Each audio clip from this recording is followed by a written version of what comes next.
Thank you for joining me today for this talk entitled Robotic Surgery for Gynecologic Cancer. My name is Amar Karam. I'm an Associate Clinical Professor and Associate Director of Gynecological Oncology and Director of Robotic Surgery at Stanford Hospital in Palo Alto, California. So why are we here today? We're here to understand gynecologic cancer issues that could affect you, your family, and friends, and to provide an overview of the symptoms, treatments, and surgical options available for patients with gynecologic cancer. We're also here to learn about the potential benefits of gynecologic surgery and robotic gynecologic surgery in particular. During the course of this program, I'll discuss different gynecologic cancers, their symptoms and treatment, and surgical options. I'll provide an overview of robotic gynecologic surgery, which in many situations is the least invasive surgical option. So this is an overview of the anatomy of the female genital anatomy. We're going to go over some of the major organs, including the uterus, the lining of the uterus, which is the endometrium, the wall of the uterus, which is the myometrium, the fallopian tubes, and the ovaries, which release the eggs. Finally, the cervix is the entryway into the uterus. And at the bottom is the vagina, which is the birth canal.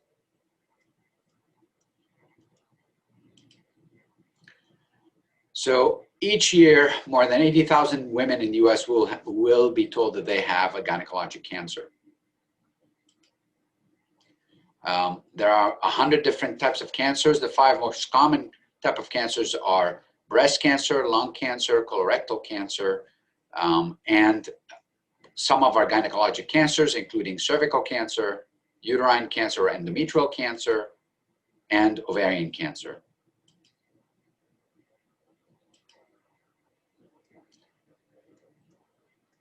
What are some of the symptoms that you may experience when you have cancer in the female reproductive organs?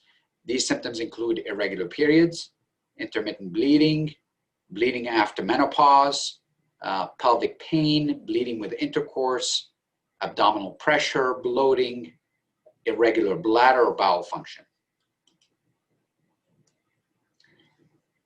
How many cases of invasive cervical cancer do you expect to be diagnosed in the US? The answer is about 12,000 cases a year. And quick fact, cervical cancer is the most common cancer that occurs in women between the ages of 20 to 50.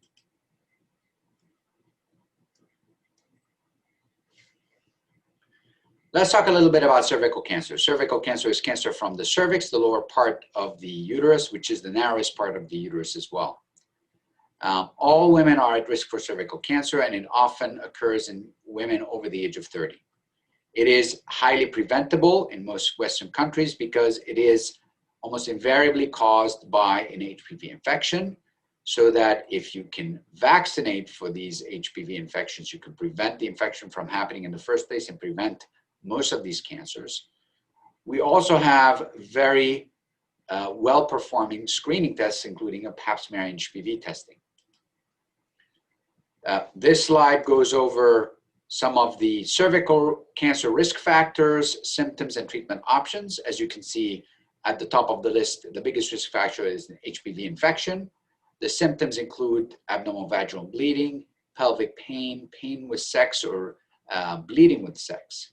The doctors you should see are an OBGYN and gynecologic oncologist. The tests that are commonly performed are biopsies, but also pap smears as well. And as far as treatment options, obviously surgery is one with a hysterectomy, but also radiation and chemotherapy. Okay. Early stages of cervical cancer are typically treated with surgery, whereas advanced stages are typically treated with radiation and chemotherapy. So for your reference, radiation uses high energy X-rays to kill the cancer cells. Chemotherapy is used to stop or kill off cancer cells and prevent them from growing and spreading. Surgery involves removing where the cancer started. What about uterine cancer? Some of the symptoms of uterine cancer again include abnormal pain, particularly pain after menopause,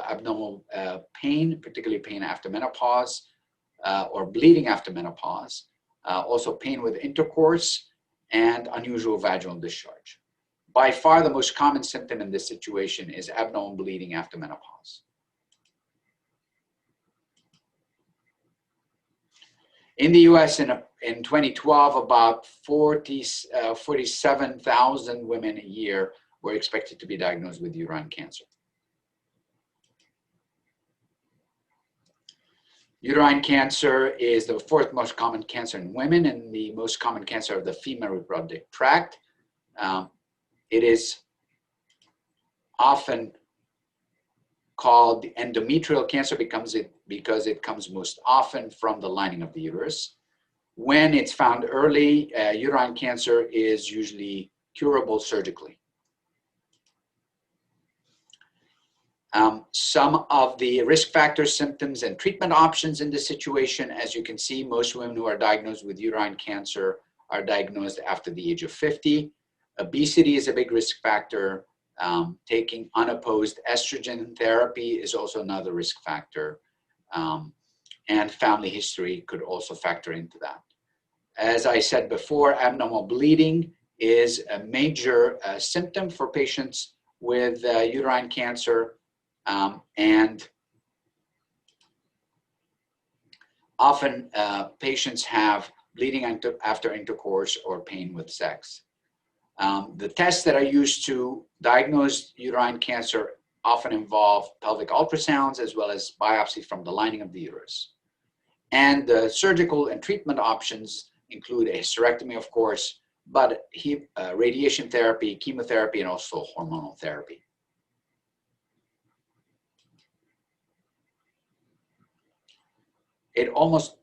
In many cases, these cancers are discovered early and can be cured with just surgery alone.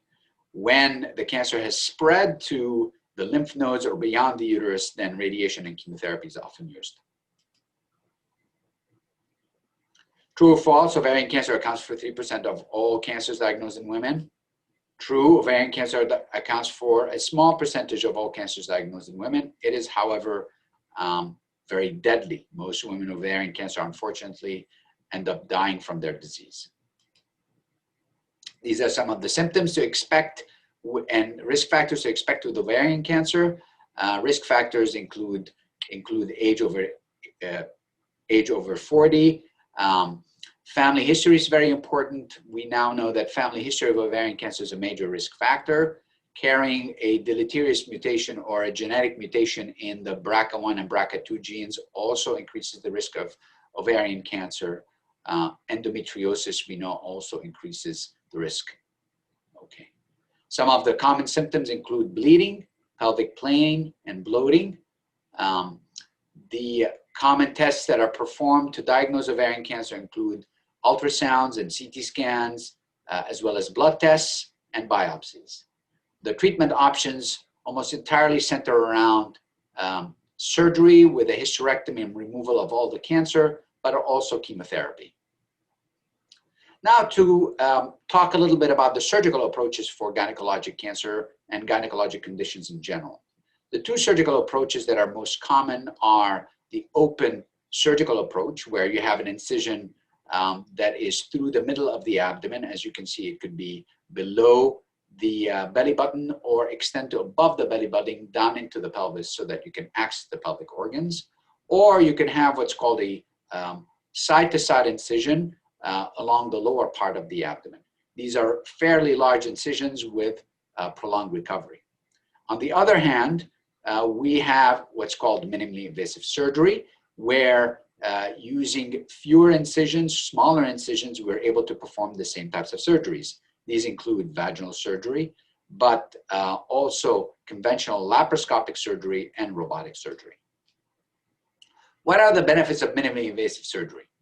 The main benefits are that you have less blood loss, a much faster recovery, less scarring, and less risk of infection.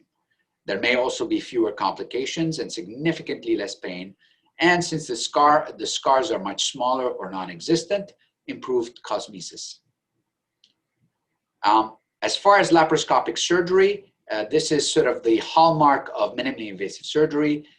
Basically, the laparoscopic surgery utilizes small instruments that are introduced into the abdominal cavity through these portholes. And using these instruments and cameras, we're able to detach and operate on various parts of the body without making big incisions.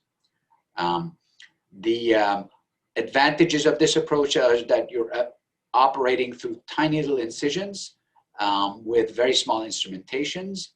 And it allows for somewhat a better visualization because you're able to sneak into more areas of the abdomen. The problems and drawbacks of conventional laparoscopic surgery is that you have to operate in 2D. Typically, most of our visualization systems with laparoscopic surgery use just a flat 2D image. The instruments are also rigid and straight, which means that they have much more limited range of motion than a surgeon's hands would. And you're controlling all of this at a distance, which results in reduced dexterity, position, and control. Unfortunately, the camera is also difficult to control. It's often unsteady, and you're very often dependent on an assistant for surgical support. This results in a lot of surgeon fatigue and makes complex surgeries, particularly surgeries for cancer, much more difficult to accomplish laparoscopically. How do we overcome these drawbacks? And this is where the beauty of robotic surgery comes in. The robotic platform offers us a 3D visualization system where we're able to look inside the abdomen and visualize it in 3D as if we're operating with the naked eye. We're also afforded a set of tools that allow us to use many more degrees of freedom than regular laparoscopy does, which allows us to have a much better instrument control and much improved dexterity. This is particularly helpful when we're facing technically challenging cases such as cancer cases. And in many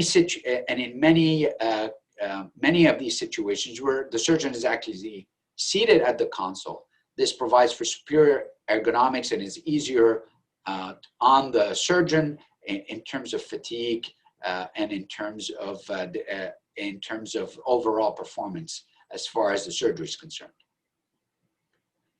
So in the robotic surgery, the surgeon is immersed in a 3D, a high definition environment with up to 10 times magnification, which is an improvement over even open surgery.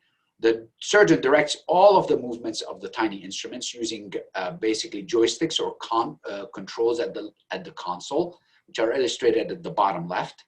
The robotic system then scales these movements and replicates the movements of the surgeon's hands while filtering out tremors or irregular movements. This actually allows for much more precision. So this entire system allows the surgeon to operate with enhanced vision, precision, and dexterity, and allows us to have a much higher degree of control during more complex surgeries. This slide illustrates the size of some of these instruments. As you can see, these are very, very small and fine instruments. The benefits in terms of GYN cancers is that you have a much more precise removal of cancerous tissue. You have fewer complications, less blood loss, less pain, a shorter hospital stay. Many patients leave the same day or within 24 hours of having their surgery and are afforded a much quicker recovery with smaller incisions and minimal scarring. One of the newer advances in terms of robotic surgery is what we call single-site robotic surgery. So instead of using several portholes, we're using just one porthole through natural scars such as the belly button. This allows for a single incision in the belly button. It's virtually scarless surgery with minimal pain, low blood loss, a fast recovery, and a short hospital stay. This results in a higher patient satisfaction, and many patients with gynecologic conditions, whether they're cancerous or non-cancerous, are candidates for this type of surgery. As you can see, this is a comparison of the different types of surgical approaches. In this case, for gallbladder surgery, you can see a big scar on the left, laparoscopy or regular robotic surgery with multiple portholes in the middle, and the single incision surgery on the right side. At the bottom is actually a picture from one of my patients who underwent surgery through a single porthole. And as you can see, you can the scar is virtually non-existent. So what should you take away from today's lecture? Well, you should be an advocate for your own health, take steps to be healthy, talk to your doctors, and know what your treatment options are. Okay, and as I always tell my patients, you should always get your annual gynecologic exam. Thank you.